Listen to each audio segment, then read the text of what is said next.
नमस्कार।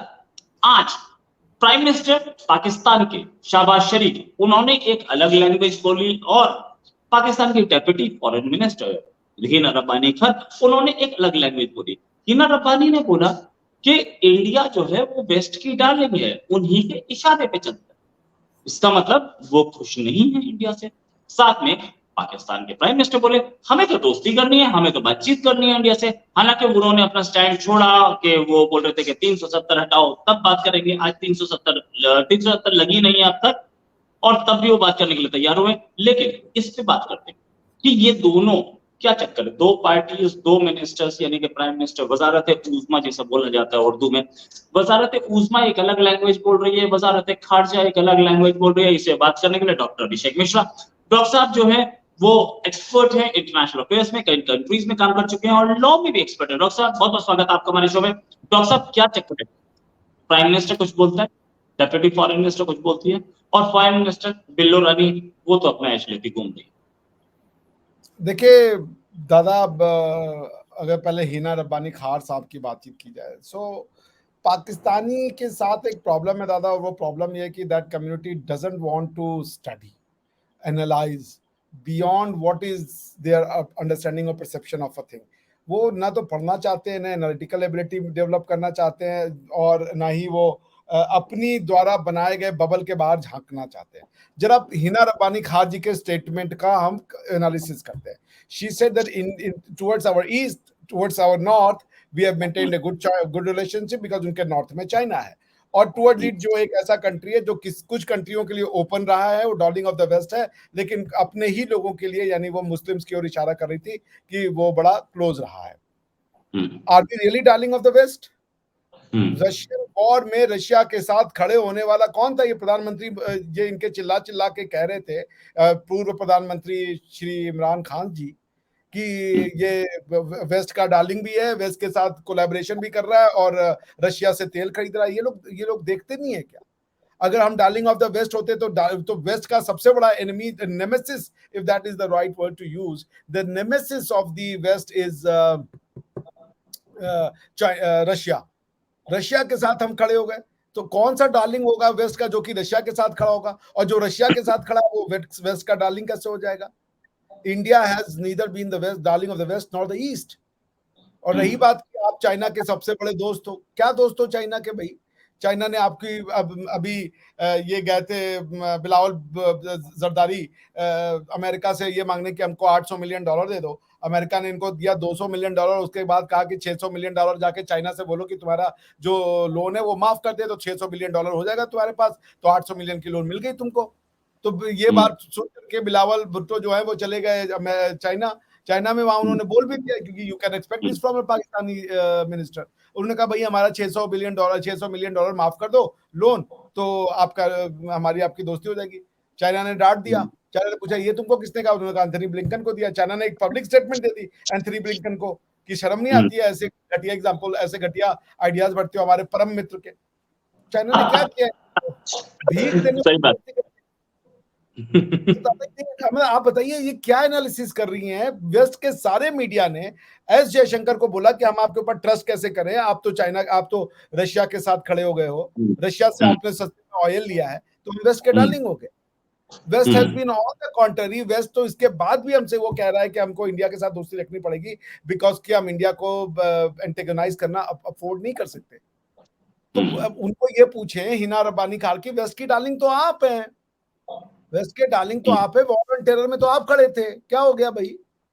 War on terror में आप खड़े थे। अब बल्कि अगर हम वेस्ट के डार्लिंग होते तो अभी स्वीडन में कुरान, इन्होंने कहा कि इंडिया जो है against certain community of its own है, तो ये जो कुरान को जलाया गया स्वीडन में, हमने तो यूएनएचआरसी में फेवर में वोट किया इस एक्ट के कंडमनेशन में, तो कैसे हम अगेंस्ट में हैं?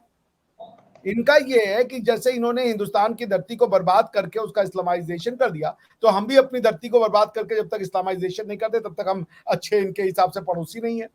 अपनी भाषाओं को, जैसे इन्होंने पंजाबी को मार दिया, सिंधी को मार दिया और उर्दू को मार दिया, अरे पश्तो को मार दिया, तो जब तक हम अपनी भाषा को नहीं माने तब तक हम जो है अच्छे, इनके हिसाब से अच्छे पड़ोसी नहीं होंगे। तो आई मीन क्या इसकी एनालिसिस की जाए? और रही बात जरदारी साहब की, अरे प्रधानमंत्री शहबाज शरीफ साहब की, Pakistan is ready to discuss all outstanding issue. What the hell is the issue भाई? कोई इशू नहीं है आपके साथ। ये सारे इशू आर्टिफिशियल हैं, कंस्ट्रक्टेड है, मैन्युफैक्चर्ड है, और you must do it away. Crime को बंद करने को डिस्कशन और नेगोशिएशन नहीं कहते हैं कि हम क्राइम बंद करेंगे, क्या हमारे साथ बैठ करके नेगोशिएशन करो। तुम साला कश्मीर के ऊपर इलीगल हमला करके बैठे हुए हो। कश्मीर पे कोई भी तुम्हारा क्लेम नहीं बनता, ना लीगल, ना हिस्टोरिकल, ना कल्चरल, और तुम हमसे कह रहे हो कि ऑल आउटस्टैंडिंग इशू। अगर तुम अपने मन में मेरे लिए दुश्मनी, ये तो वही बात हो गई कि एक लड़की है, मैं उससे मन में बहुत प्यार करता हूँ और मैं उससे कह रहा हूँ ठीक है, मैं तुम्हें तुम्हारे बॉयफ्रेंड के साथ जाने दूंगा, लेकिन पहले तुम मेरे साथ आउटस्टैंडिंग क्लियर करो। लड़की परेशान है कि भैया आउटस्टैंडिंग इशू क्या है, मैं तुम्हें जानती भी नहीं हूँ। तो भैया ये कोई इश्यूज नहीं है हमारे आपके साथ। आपको क्या करना है? आपको टेररिज्म करना है, प्लीज कंटिन्यू। आपको अपने यहाँ पे इस्लामिक जिहाद बढ़ाना है, प्लीज कंटिन्यू। कोई आपसे बात नहीं होगी जब तक आप सेक्युलराइज नहीं होगे। हम आपसे कोई बात नहीं करेंगे। The present form of Pakistan is simply unacceptable for the wellbeing of India. जब ये सेक्युलराइज हो जाए, जब ये मान ले कि भाई रिलीजन हमारे देश का नहीं होता है, रिलीजन इंसान का होता है, जब पाकिस्तान कह दे कि हम Pakistani Republic of Pakistan, Indian Republic of Pakistan है, तब तक इनके साथ कोई मीनिंगफुल चर्चा नहीं होगी। आप पीपल टू पीपल कांटेक्ट होता रहे, कोई दिक्कत नहीं। लेकिन वो जो प्राइम मिनिस्टर पाकिस्तान के बोल रहे हैं कि हमें बातचीत करनी है, पहले तो हर बार जब हम बातचीत करने की बात करते थे तो बोलते थे 370 दोबारा लगाओ, 370। अब कौन सी 370 लग गई जो वो बातचीत करना चाह रहे? क्या ये इलेक्शन इंपैक्ट है? इलेक्शन में जाने का मूड है? हर आदमी अपना अपना बोल रहा है। भाई कोई भी मोड हो, इंडिया शुड समरली रिजेक्ट इट। कोई मोड हो जाता, तुम्हें इलेक्शन में जाना है, तुम्हें अपने लोगों को रेडिकलाइज करना है, तुम्हें फंडामेंटलाइज करना है, भाई तुम जानो। हमारा आपके साथ कोई इशू नहीं है। आप अगर टेररिज्म बंद करके ये सोच रहे हो कि हम पे एहसान कर दोगे और इसके लिए हम आपके साथ टेबल पे बैठे, तो आप करो भाई, जाओ करो टेररिज्म, जितना कर सकते हो करो। टीटीपी से लड़ने के बाद ये मत कहना कि टीटीपी हमारी दुश्मन है। जितना जो तुम कर सकते हो करो, जो तुम इंडिया को बर्बाद करने के लिए कर सकते हो करो। हम आपसे बात नहीं करेंगे। हम आपसे बात तब करेंगे जब आप ये खुले में कहेंगे कि हम इंडियन हैं, हमारा मजहब मुसलमान है, ये लैंड इंडियन लैंड है, हम इस लैंड पे बुद्ध की लैंड है, ये भगवान राम के बच्चे लव की शहर है, ये गुरु नानक देव जी का शहर देश है। तब आपसे बातचीत होगा। उसके पहले ये हड़प्पा मोहनजोदाड़ो का देश है, उसके पहले आपसे कोई बातचीत नहीं होगा। आप जो करना है करें, आप जो करना है करिए। अच्छा, ये मैडम जो है इनकी तो वैसे ही प्रेस्टीज थोड़ी सी खराब है पाकिस्तान के अंदर, लेकिन अगर आप बात करें तो क्या ये मैडम अपने ही प्राइम मिनिस्टर के खिलाफ स्टेटमेंट नहीं दे रही? एक वो बोल रहे हैं कि हम बातचीत कर सकते हैं, इससे पहले इनका स्टेटमेंट था कि we don't see a partner in India. अगर ये चाहते तो 1.5 साल इनके हाथ में था, ये बहुत कुछ कर सकते थे। अब ये स्टेटमेंट्स क्यों आ रहे हैं? दुनिया को दिखाने के लिए? एफएटीएफ में इनके जाने का खतरा है, क्योंकि अमेरिका बोल चुका है कि इनको रीन करना चाहिए। प्राइम मिनिस्टर मोदी और बाइडेन की जो स्टेटमेंट था उसमें लिखा था कि इन्हें रीन करना चाहिए। क्या इनको डर लग रहा है कि ये एफएटीएफ में जा सकते हैं? मुझे ये एफएटीएफ से ज्यादा ये लगता है कि अगर आपने रिसेंटली पढ़ा हो तो एक न्यूज़पेपर में खबर छपवाई गई कि सऊदी अरेबिया और यूएई मिलकर 10 या 18 बिलियन डॉलर के करीब का इन्वेस्टमेंट करेंगे पाकिस्तान में टू ओपन ऑयल रिफाइनरी। तो उसकी कीमत क्या होगी? क्यों सऊदी अरेबिया और पाकिस्तान में यूएई पाकिस्तान में इन्वेस्टमेंट करेगा?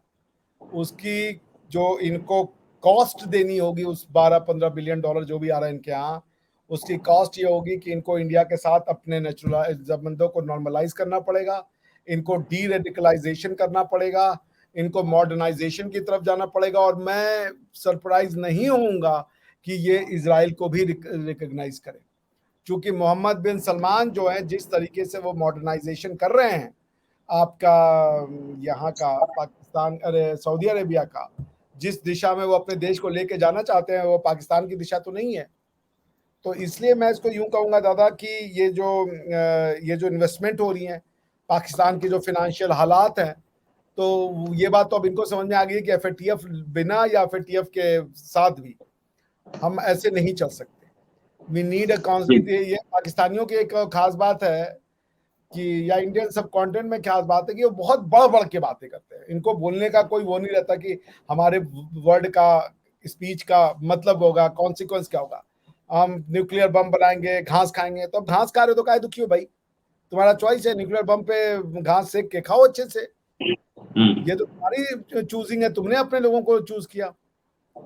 तो ये लोग बोलते बहुत हैं, दे हैव हाइपर बोल, एनालाइज नहीं करना, सोचना नहीं कि किसी और को भी इसकी बातें बुरी लग सकती है, तो बोलने दीजिए, इसका कोई मतलब नहीं है। चाहे हिना रब्बानी कहा हो कि हमारी चाइना से दोस्ती है, फॉर गॉड सेक यार, you are not a friend to China, you are a bloody client state to China.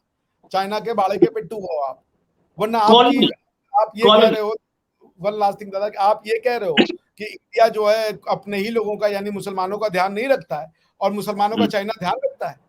ये आपकी दोस्ती का ये परिणाम है कि इंडिया को आप कह रहे हो कि इट इज एंटी इस्लाम, और चाइना जो है खुल के मस्जिदों को धाड़ धाड़ धाड़ गिरा रहा है, बमों से उड़ा रहा है, वो तुम्हें नहीं दिखता है। I mean how double standard are you, for God's sake. बिल्कुल सही, बिल्कुल सही। अच्छा, ये चीज आपको सोचनी चाहिए कि यही वही पाकिस्तान है जिसने बोला था कि आप 370 वापस लगाइए तब बातचीत करेंगे, ट्रेड तब होगी। ट्रेड अब तक नहीं हुई, वैक्सीन हमसे ले रहे हैं और साथ साथ हमसे और बहुत कुछ सामान ले रहे हैं, लेकिन 370 एक इशू है जिस पर ये काम करेंगे। 370 तो दोबारा लगी नहीं, ये दोबारा ऑफर दे दिया। हिना रब्बानी कुछ बोल रही है, ये साहब कुछ बोल रहे हैं। इस पूरे गेम में अगर आप ध्यान दें तो गेम वोट्स का है, गेम अगले इलेक्शन का है। क्या आपको लगता है कि ये जो स्टेटमेंट्स आ रहे हैं इसमें कहीं ना कहीं आर्मी इन्वॉल्व है, ये सिर्फ पॉलिटिकल स्टेटमेंट्स है? दादा मुझे लगता है पाकिस्तान को बहुत ज्यादा सम्मानित शब्दों से उपयोग कर रहे हैं उनके उनके डेमोक्रेटिक क्रेडेंशियल्स के लिए, वोट्स के लिए कर रहे हैं वो। आपको नहीं पता कि इसका आउटकम क्या होगा? डू यू सी कि इमरान खान की पार्टी जीतेगी? Imran Khan will be able to give any kind of competition to the PMLN और ये जो पीपल्स पार्टी है पाकिस्तान की? आपको नहीं पता नतीजे क्या होंगे। मैं आपको लिख के दे सकता हूँ, शहबाज शरीफ प्रधानमंत्री बनेंगे, उसके बाद नवाज शरीफ आ जाएंगे लंदन से वापस, वो प्रधानमंत्री बनेंगे। ये मैं आपको लिख के दे रहा हूँ। इमरान खान की पार्टी को तो इन्होंने डेमोक्रेटिक सेटअप चलने कहाँ दिया है? इमरान खान को ये अगर दूर नहीं कर पाए, उनको अरेस्ट नहीं कर पाए, तो उन्होंने क्या किया कि इमरान खान की पार्टी को डिसमेंटल कर दिया। तो कौन सा इलेक्शन भाई? Everyone knows what the hell is going to be out there, the voting will be a mere charade. वो उनको चूंकि दुनिया और वेस्ट का सैंक्शन नहीं लेना, जीएसपी प्लस का सैंक्शन नहीं लेना, इसलिए वो वोट करवा देंगे, बट आउटकम तो आपको भी पता है और हमको भी पता है। वरना अगर ये इमरान खान को सच में लड़ने दें इलेक्शन उसकी पार्टी की पूरी ताकत के साथ, तो इमरान खान इनको छठी का दूध याद दिला देगा। मैं आपको पक्का बात कर रहा हूं, the kind of popularity that man has right now. तो ये इलेक्शन से ये लोग नहीं डरते। ये क्या हो रहा है मैं आपको साफ बता रहा हूँ, there is a change in the world order, और पाकिस्तान की जो है वो चूड़ियां टाइट की जा रही हैं by the Saudis, by the Arab world and by the west. This nonsense will not be going for long. अगर पैसे चाहिए तो फिर बिहेव करना सीखो, नहीं तो चाइना से जाके पैसे मांगो। ना चाइना से लाओ, सही बात है। मुझे लगता है कि ये इंडिया से भीख मांगने आ रहे हैं, कटोरा लेके आ रहे हैं, इंडिया से मांगेंगे, मुझे लगता है इसीलिए इंडिया से प्लीज वो दे रहे हैं। अच्छा, प्राइम मिनिस्टर मोदी, क्या आपको लगता है बातचीत करेंगे इस ऑफर के बाद? I don't think कि Prime Minister Modi, because Prime Minister Modi do not need such capital.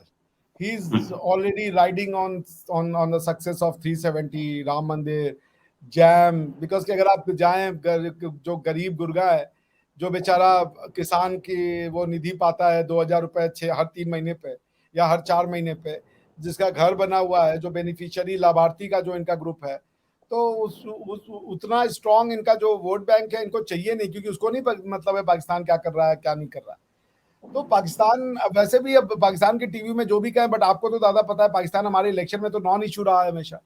Pakistan के ऊपर तो हमारे इलेक्शन लड़े नहीं जाते, ये तो ये लड़ते हैं। तो प्राइम मिनिस्टर मोदी जो है वो, given that he is a कट्टर राष्ट्रवादी और वो राष्ट्रभक्त आदमी है, तो मुझे नहीं लगता कि उनको अभी पाकिस्तान में कोई भी सलाह देगा कि आप ये करें, कि आप पाकिस्तान से बात करें। पाकिस्तान से बात करने का होगा क्या? वो डिलीवर कर पाएंगे? क्योंकि अगर वो ऐसा कुछ प्रॉमिस कर दे जो उनकी जनता ही ना रिजेक्ट करे, तो आर्मी को तो जनता ने भी मजे चखा दिए थे इस बार। कोर कमांडर के घर से उठ करके वो खाने का सामान ले आए, मोर का वो जहांगीर का मोर का वो लेकर के आ गए। तो आई डोंट थिंक कि Modi needs any kind of Pakistan support, भाई जिसको दुनिया बॉस कह रही है, द लास्ट थिंग और the last approval Modi will need is would be Pakistan. So I don't think Modi will be least in any kind of, unless until they promise something significant, they give up on Kashmir और उसके बाद कहें ठीक है आप अपना कश्मीर हमको दे दें हमारा पीओके वाला, बाकी आपको जो करना आप रेसिड्यू ऑफ द पाकिस्तान के साथ करें. सही बोला, पीओके वाला कश्मीर हमें वापस चाहिए, बाकी इनसे कोई मतलब नहीं है. आप अपना कंट्री जैसे चलाना चाहिए, आप शियाओं को मारिए, सुन्नियों को मारिए, हमें क्या मतलब, अहमदियों को मारिए. पाकिस्तान एक कंट्री था जिसको हिंदुओं को तो मार के खत्म ही कर दिया है. क्या सर?